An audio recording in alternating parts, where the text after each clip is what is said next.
So, we are continuing with the, actually I finished off up to paragraph number 5 of lyrical, preface to lyrical ballads. Hope you people remember something of it, because I gave you the short notes. And short notes, if you have gone through that at least for once in a while, if you have gone through that, it must be some, you may be having some idea about the same.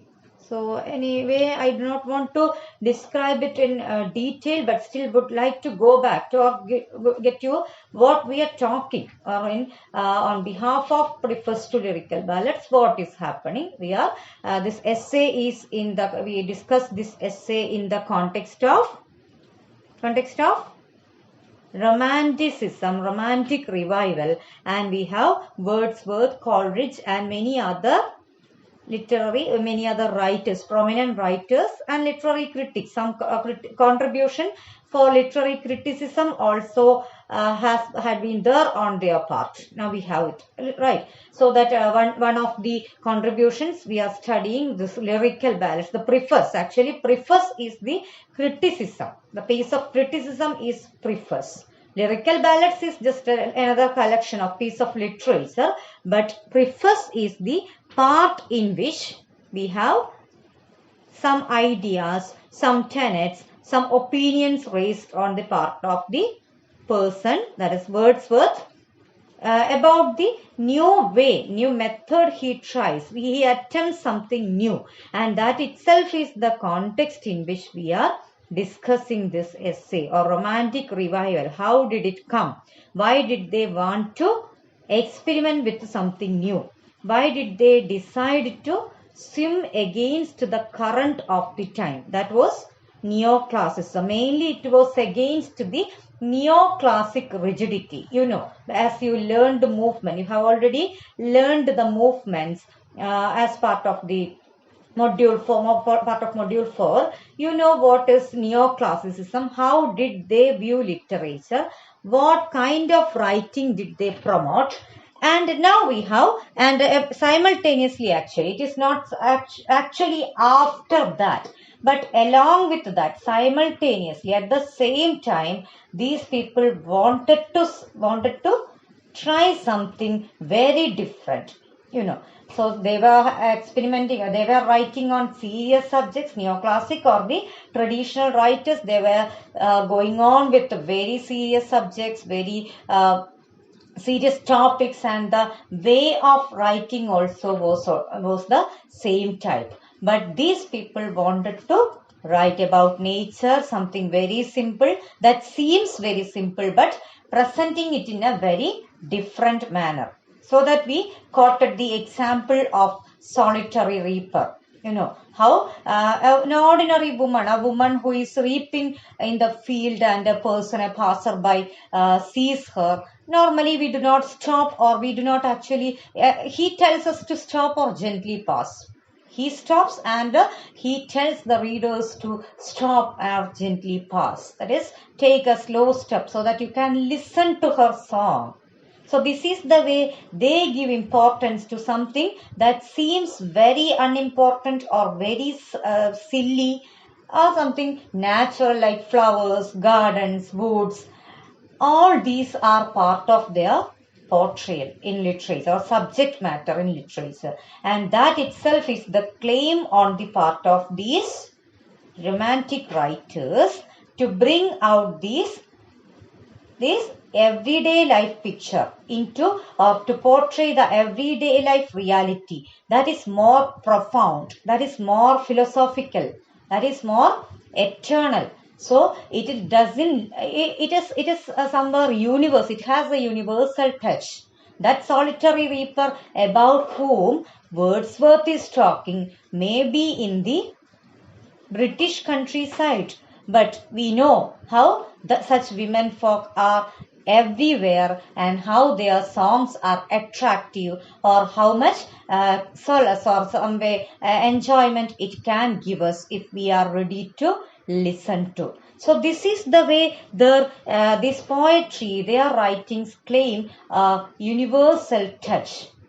So he wanted to assert that along with this preface, because of course now they are having an established status as romantic writers in literature.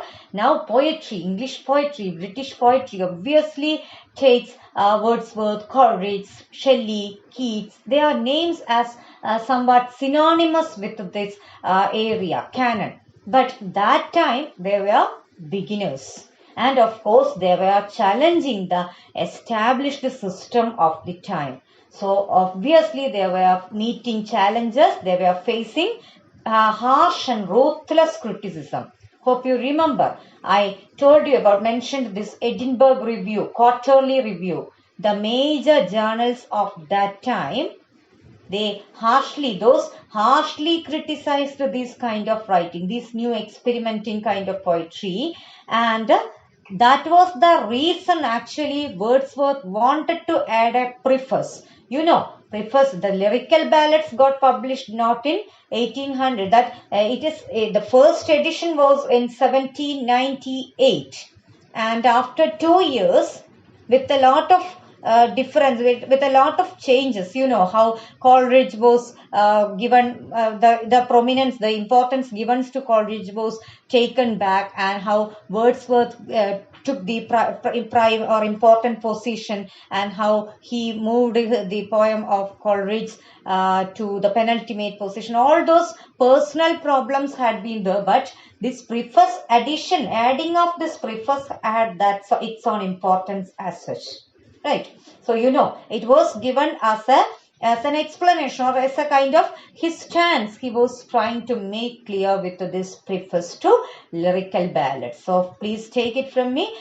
Please don't forget, Lyrical Ballads is the name of the text, and preface to Lyrical Ballads is the preface that is added to that particular text. So there should not be any confusion in that matter. Okay. So with the paragraph 5 we stopped, and we told about this kind of a language. What kind of language they preferred.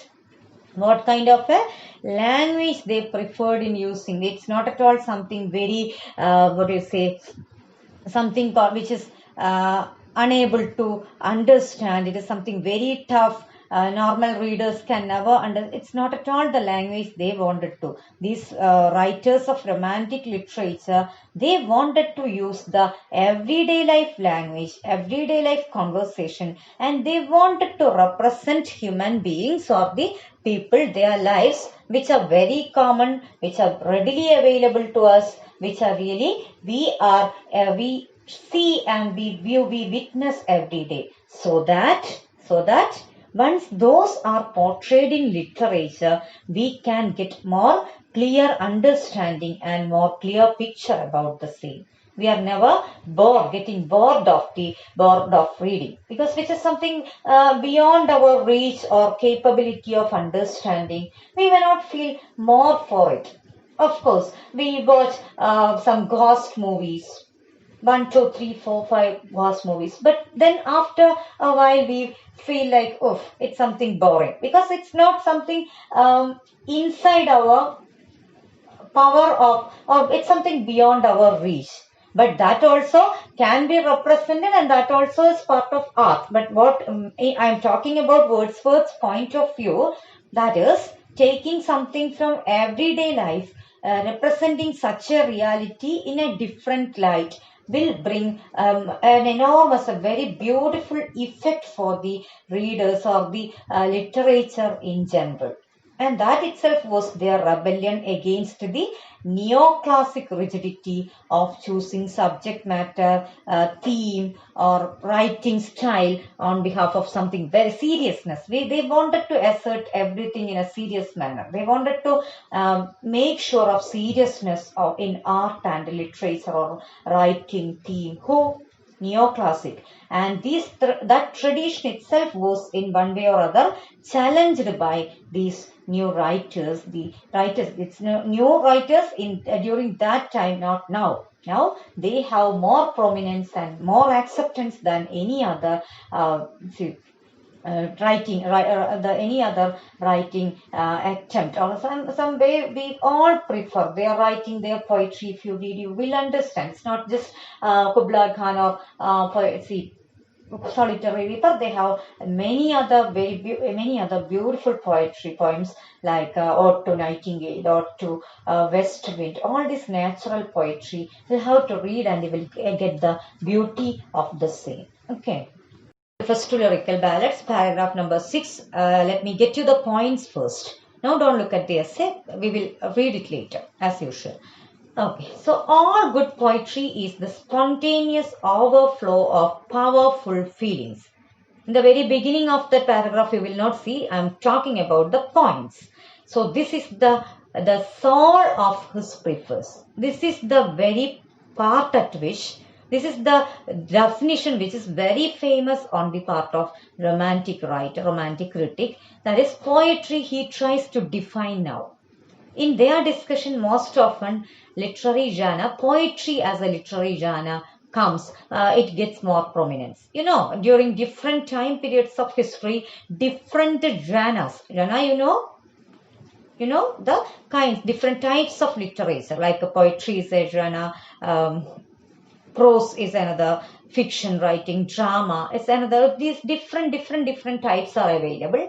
But we know sometimes during different literary time periods in history of any language, not just English, we have prominence attached to some particular genre for some type of movements. Like, Shakespeare's time, drama was flourishing.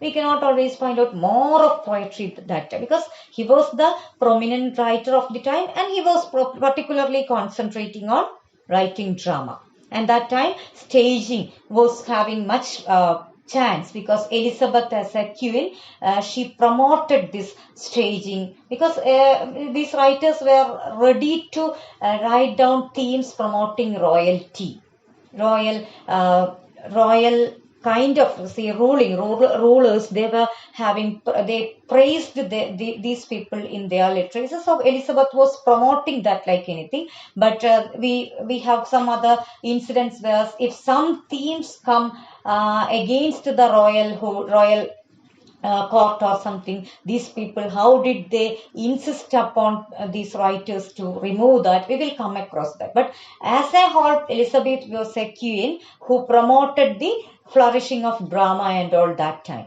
But later we have time periods where poetry was flourishing, and of course during this time, romantic revival, poetry itself was the most prominent genre. Other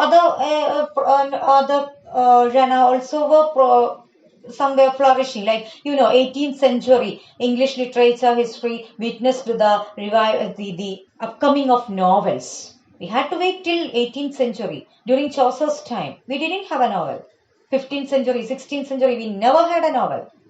English literature had to wait for it to be 18th century to have its first novel, with Robinson Crusoe, and then we have different view about that. That is, with Pamela this begins. So whether which is the first English novel in English, in the first English novel, there's a kind of confusing or a kind of argument still going on. You have to check it out. Last time also I told you to check it out. I don't know whether you have done.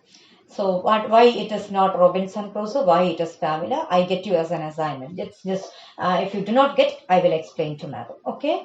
So now I just wanted you to tell you, poetry is again getting more prominence during romantic revival, especially with the romantic writers. They wanted to give importance to poetry because they were most often composing poetry. Okay. So we have the beautiful definition, or in one way or other, a very famous definition. We cannot always assert that it is beautiful. Some people may feel that it is okay. Some people may feel that it's on the part of Wordsworth. It's his personal opinion actually. We cannot always take it as a theory, highly profound truth or something. But he tells that all good poetry is the spontaneous overflow of powerful feelings. Spontaneous. What do we mean by spontaneous? Paragraph number 6 it is. Please take it. Spontaneous overflow. Spontaneous means all of a sudden, overflow of powerful feelings. And thought this to be true, poems to which any value can be attached were never produced on any variety of subjects by a man who, being possessed of more than usual organic sensibility, had also thought long and deep, for our continued influxes of feelings are modified and directed by our thoughts, which are induced which are indeed the representatives of our past feelings. I'll tell you, don't worry about the reading or anything. I will tell you very simply. If you talk about this Wordsworth's concept of poetry, it is the spontaneous overflow of powerful feelings, emotions recollected in tranquility. That will come later at another part of this essay, but I want you to know it along with this itself. I want to discuss it along with this part itself, because it is a writer, a person who is having a poetic bent. He or she is sitting somewhere in a tranquil place, and some thoughts, some ideas come like an overflow. It's spontaneously. It is not like you are in a hall and you are going for a versification, you are going for a poetry writing competition. You are given a topic by the organizers. Not at all the case he is talking. He is talking about spontaneous of it happens. Poetry happens. It flows to you. It naturally flows. That should be the way of poetry occurring in a poet. That's what Wordsworth tells. They may be having different opinions. It's not very specific or particular that you have to take it for granted. But what Wordsworth tells about poetry, his definition of poetry is like this. That is, it is the spontaneous overflow of powerful feelings. Okay. And again, the writer has this spontaneity, that spark of creativity. That's why we talk about, at times we feel like, let me write it down right now, otherwise I may forget it. That experience, if you are a writer, you may experience this. You have an idea striking on your head, but you are not in a position to write down. At any rate, you are not able to write down at the moment. You are on the midst. You are in the street. You are in the market.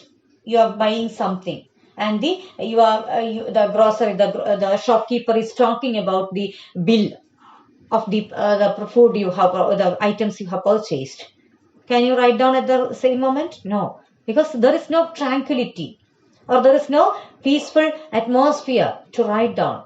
And sometimes you lost the idea, because if that occurred to you spontaneously, that may or may not be there with you. But here Wordsworth talk about emotions recollected in tranquility. You are a person, if you, a writer or any person, he or she is enriched with the past experiences.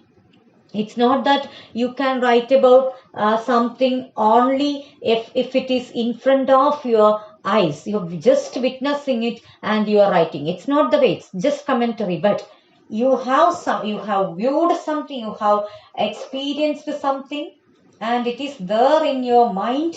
You know about conscious, subconscious, unconscious, all those now, because you have been introduced to psychoanalysis as well. So that theory tells about how our memories, our experiences are there, kept inside very safely in our unconscious or subconscious at least. Every time it doesn't come out, but at times it comes out. Sometimes some memories hurt us because of that. Sometimes some memories make us happy also because of this being kept inside, and at times only it comes out. It's not always all memories come to you as an overflow. But you are already a human being, especially a writer also is a human being.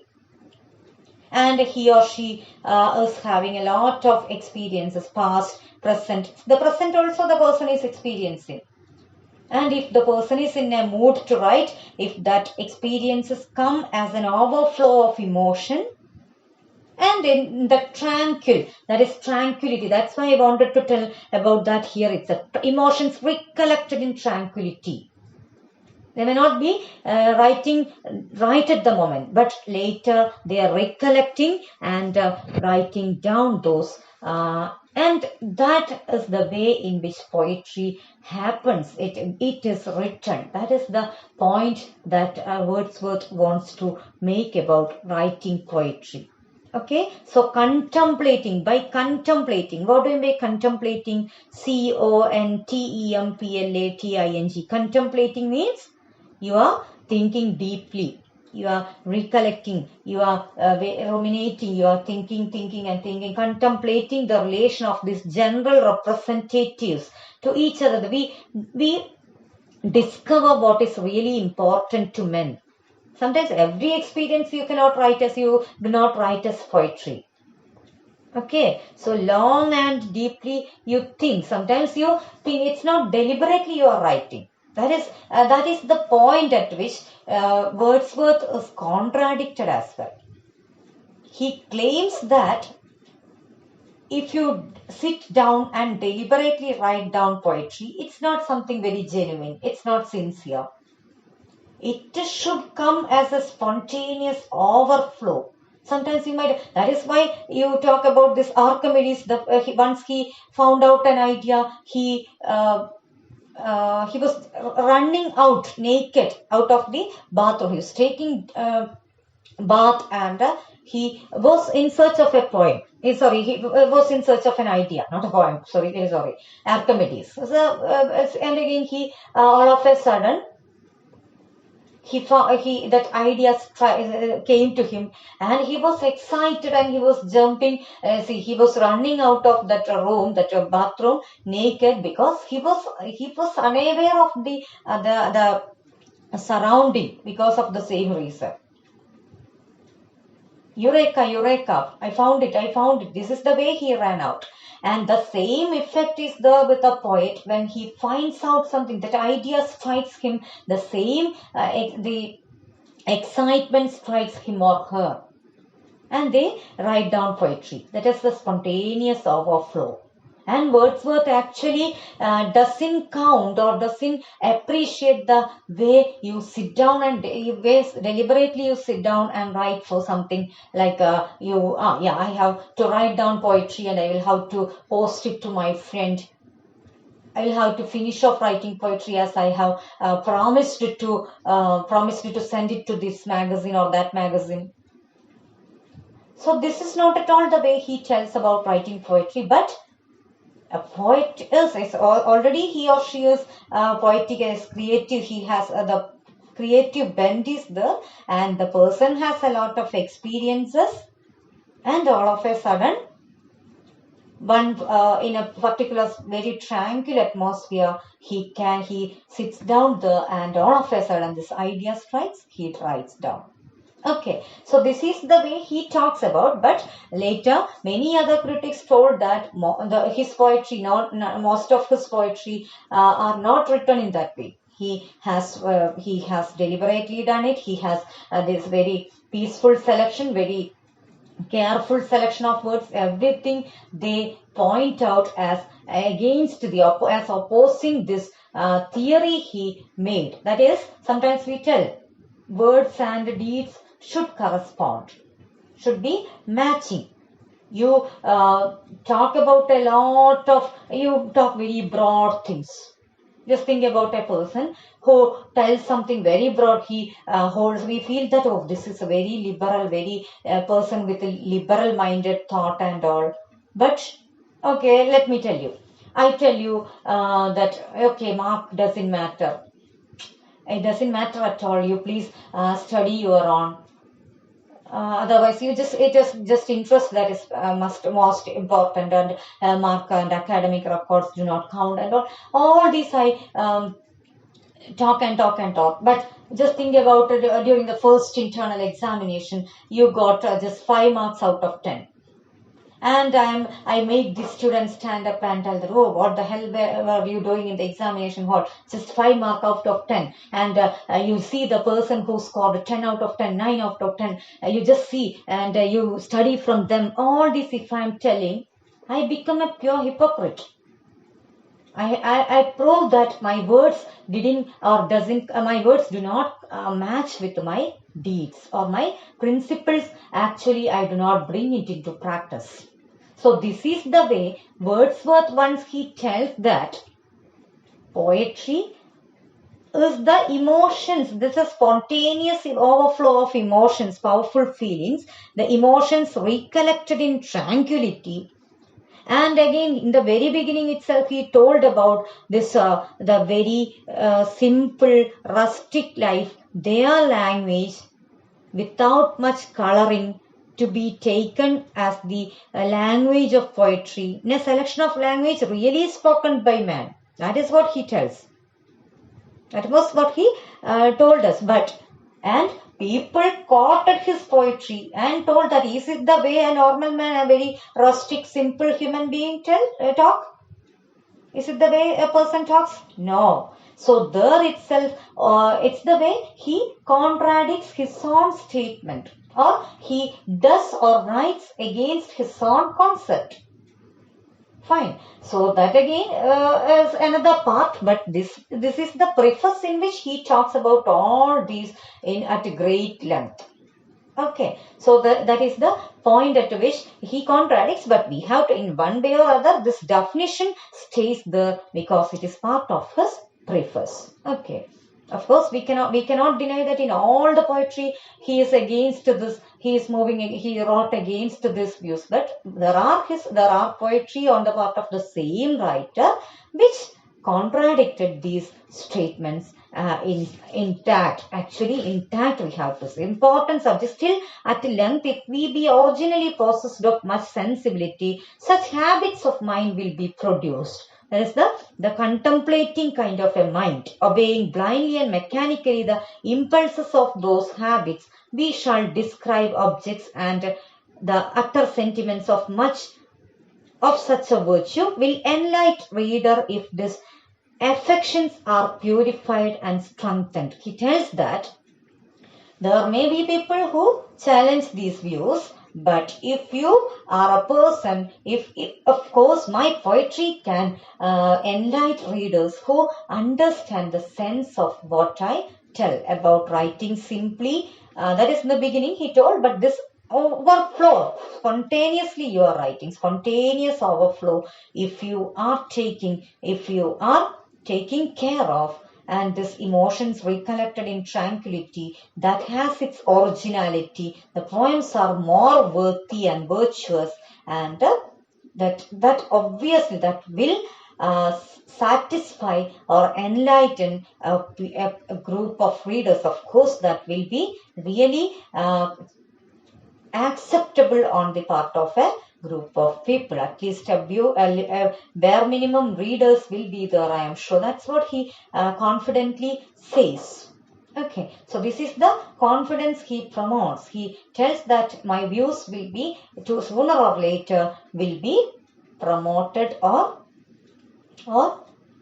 appreciated in literature. So this is the way paragraph number 6 ends. The paragraph number 6 of Preface to Lyrical Ballads ends there. Okay. Insensible to the present outcry against the triviality. Trivial. What do you mean by trivial?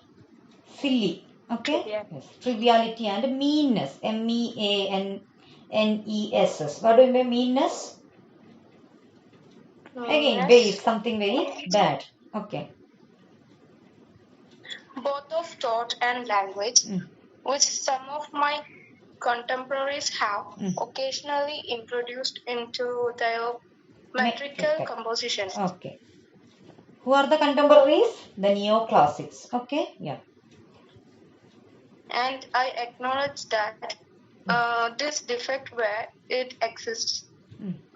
is more dishonorable to the writer's own character that false. Then false refinement or arbitrary innovation. Let me explain those two terms. False refinement. What do you mean by refinement? Refinement actually means you make yourself refined. Last time I explained it with some examples. Refined kind of language. We have our own dialect, but we try to at times we try to bring more color, to add color to it, and we try to avoid our dialect, Kannur dialect. Sometimes people feel that it's something not refined, and you try to make it some different or stylish manner. You try to enter, and it becomes more awkward. So he is against this refinement, false refinement. He talks about an arbitrary innovation. Arbitrary innovation. Innovation is something new, trying something new. Though I should now continue reading. I should contend at the same time that it is faultless, pernicious in the sum of its consequences. From such verses, the poems in these volumes will be found distinguished at least 1 mark differences. By one mark of difference. So this is again he is introducing his poem, that is the collection, that lyrical ballads. This is somewhere different from that of my contemporaries. That is the very simple idea of that passage. You should not be confused or worried much about those the tough terms, but the very idea is the simple one. That is, I am doing something entirely different. We are doing this romantic writers. We are doing something, trying entirely different from our contemporary. They are the contemporaries. That's all. Okay. That each of them has a worthy purpose. Note that I always begin to write with a distinct purpose, formerly conceived. What is that? Actually, not that always. I always began to write with a distinct purpose. That is, he deliberately denies something purposeful. In the very beginning, he wants to assert that it comes naturally. I didn't have much plan. Actually, they were very planned. But the way he tells it is, he denies every planning. It's not purposefully, but it happens. Poetry happens like rain in me. This is the way, formerly conceived. What do you mean by conceiving? You give shape to an idea. That's what you mean by conceiving. Conceived. But yeah, continue. But habits of meditation have, I trust, so prompted and regulated my feelings that my descriptions of such objects are strongly excite those feelings. Will be found to excite those feelings. All these his feelings, exciting. All these he tells about or he emphasizes about. Yeah, will be. Continue. Will be found to carry along with them a purpose. What is this purpose? He tells about the purpose, not on his side to write poem, but the poems, the collection or these kinds of poems will serve a purpose. That is to make the readers enlightened, to make them enriched with the enjoyment. Okay, so till date, the neoclassic rigidity or those poetry, all those were serious in their subject matter. They never told about the birds or flowers or gardens or anything. Our poems will have such kind of a purpose. That is what that's what he talks about. Yeah. Now, if this opinion be erroneous, I can have little right to the name of a poet. For all good poetry is the spontaneous overflow of powerful feelings. Exactly. Yeah. And though this be true. Poems and though this be true, poems to which? Poems to which? And though this true. Though this be true, poems to which? Poems to be true. Poems to which any value can be attached were never produced on any variety of subjects, but by a man who, being possessed of more than usual organic sensibility. Just wait. Yeah, continue reading. Had also thought long and deeply for our continued influx of feelings are modified and directed by our thoughts, which are indeed the representatives of all our past feelings. That was the point that I referred already. That is, again, representatives of all our past feelings. We may be having already some experiences, and you thought your thoughts are somewhere directed towards writing or creativity. Okay, yeah. And as by contemplating the relations of these general representatives to each other, we discover what is really important to men. So, by the repetition and continuance of this act, our feelings will be connected with important subjects. Yeah. Yeah, our feelings will be connected with the important subjects. So just let me explain. That is, till date we were thinking that with all those available poetry, very serious subject matter, writings about kings, queens, or any other very serious kinds of themes, we felt that this is what is important to us. But now onwards we start realizing what is important to us. You be in nature. You start enjoying nature. You think about nature. You start viewing nature and its beauty. So that is really important to us. We were denied of the fact. That is another picture. And he would like every reader to be with him. They were to be traveling with him. To be observing the flowers, gardens, birds, woods, all those with these writers and their poems. Okay, yeah.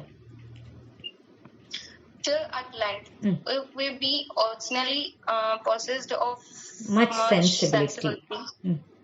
Such habits of mind will be produced that by obeying blindly and mechanically the impulses of those habits, we shall describe objects and utter sentiments of such a nature. And in such connections, connection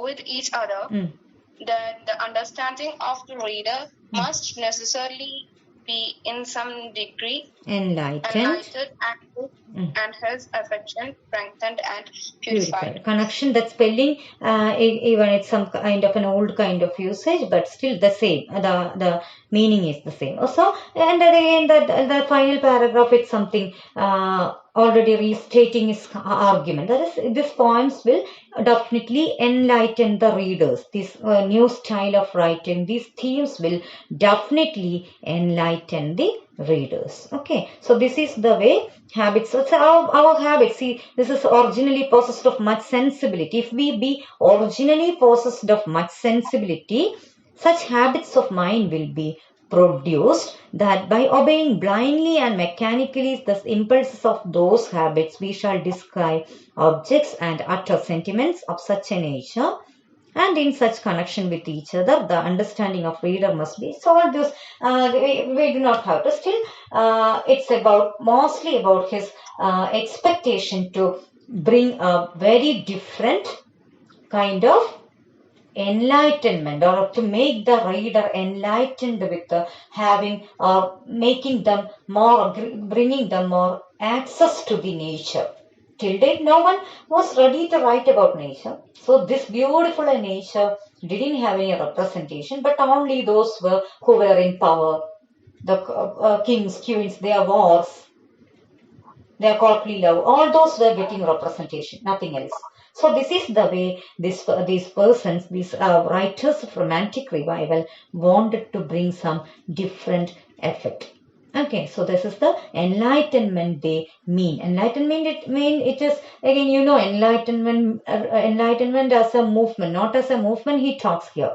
It's as something, a light that comes into your being. Your blindness is removed. You are blind, not in the sense of the term.